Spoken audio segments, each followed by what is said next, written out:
اللهم صل وسلم وبارك على سيدنا محمد عليه أفضل الصلاة وأزكى السلام. ازيكم يا ولاد؟ كل سنة وانتم طيبين. النهاردة كده حبيت أوريكم الفطار بتاعنا. صيام تالت يوم من شوال، اللي هم الستة البيض. كل سنة وانتم طيبين. حبيت النهاردة أوريكم فطرنا ايه. الأول معايا زي ما انتم شايفين كده بط منضفاه كويس جدا، طبعا تربية ايدينا. كل اللي متابع يوميات ام كريم يعرف ان هي بتربي كل الكلام ده في بيتها، بط وفراخ وحمام. اللهم زد وبارك واحفظها ودمها علينا نعمة واحفظها من الزوال، اللهم امين. نضفنا الفراخ والبط وغسلناهم بالليمون والملح كويس جدا. معايا الكبد والقوانص قطعتها تقطيع صغير زي ما انتم شايفين. 3 4 بصلات كده كبار، فرمتهم بالسكينة طبعا، عشان بالكبة او بالمبشرة بيبقى ناعم قوي، فبياخد معاكي زيت كتير، بتهدري كمية زيت كتيرة.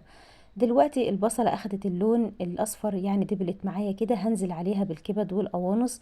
وده العصاج بتاع صينية الرقاق. النهاردة صينيتين جلاش عملناهم بالعصاج اللي انتوا شايفينه ده، يعني بأقل كمية عندك هتعملي صينيتين كبار كده من الجلاش. اللهم بارك، حاجة كده تفتح النفس.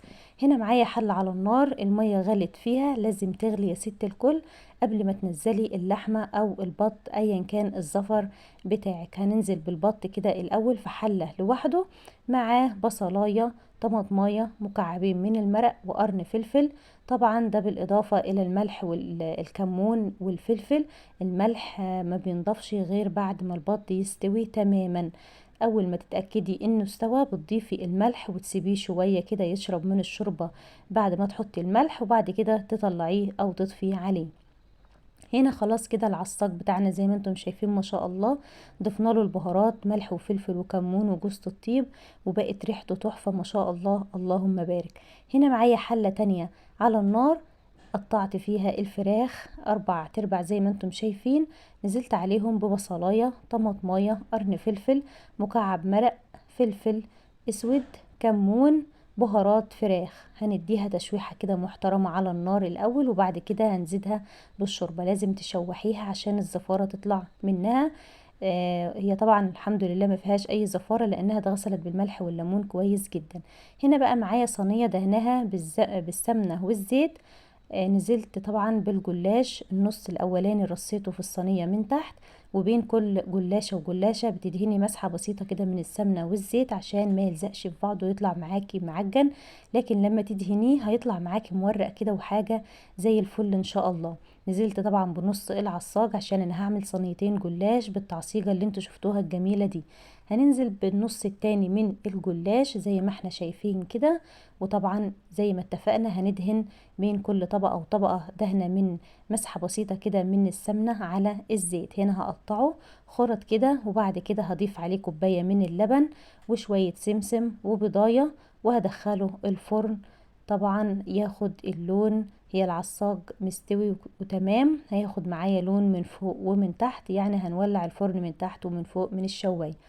هنا معايا حلة عملت فيها ايه يا ام كريم؟ خرطت فيها بصلايه كبيره كده بمعلقه دهن، وحمرتها كده يا دوبك اصفرت معايا واخدت اللون الذهبي. نزلت عليها بعصير الطماطم. هنعمل ايه؟ هنعمل بسله بالجزر بالبطاطس بالكفته الجملي الجميله اللي ما يختلفش عليها اتنين، اللي بنعملها باللحمه الجملي بيبقى طعمها تحفه.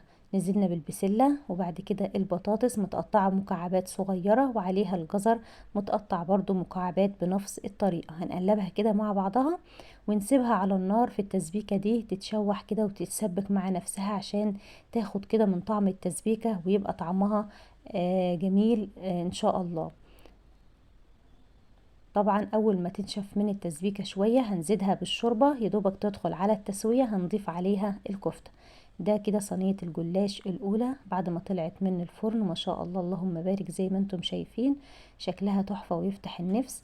طبعا انتي هتعيدي تاني على التقطيع ده بالسكينة عشان تعرفي تقدمي الاكلة بتاعتك بعد ما تستوي بالشكل الجميل ده ما شاء الله ريحته تحفة. ولازم تغطيه عشان يبقى معاكي طري كده مش ناشف.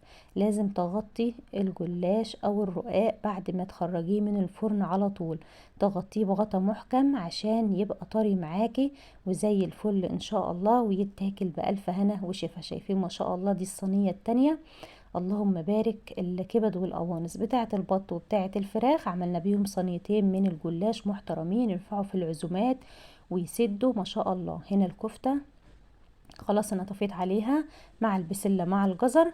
هنا هنعمل رز محمر حبة وحبة. طبعا كلنا عارفين بنحمر نص الكمية والنص التاني بننزل بيه ونقلبه كده مع بعضه، ونضيف عليه معلقة من الملح ونزيده بالشوربة او المية اللي بتغلي. واول ما يتشرب بنهدي عليه النار عشان يستوي على نار هاديه. ده البط حطيناه تحت الشوايه اخد اللون الجميل ده، ما ضفناش عليه غير عصير طماطم اخد اللون الجميل ده. يلا نذكر الله ونصلي على الرسول عليه افضل الصلاه وازكى السلام. لو مش مشتركه في القناه يا ريت فضلا وليس امرا تشتركي في القناه وتشرفي اختك كده بتعليق حلو كده من ايدك ودعوه حلوه من قلوبكم. ربنا يجعل لنا قبول بين عباده اللهم امين. وهنا كده لسان العصفور معايا اتحمص خلاص كده اخد اللون الذهبي الجميل ده. ودي كانت اكلتنا النهاردة وكان فطارنا النهاردة. تقبل الله منا ومنكم يا رب صيامنا وصلاتنا وزكاتنا وصالح الاعمال اللهم امين. يا رب نكون كلنا خارجين من رمضان مجبورين الخاطر ومقبول دعواتنا يا رب، ويحقق لنا كل اللي بنتمناه احنا وامة محمد اجمعين اللهم امين.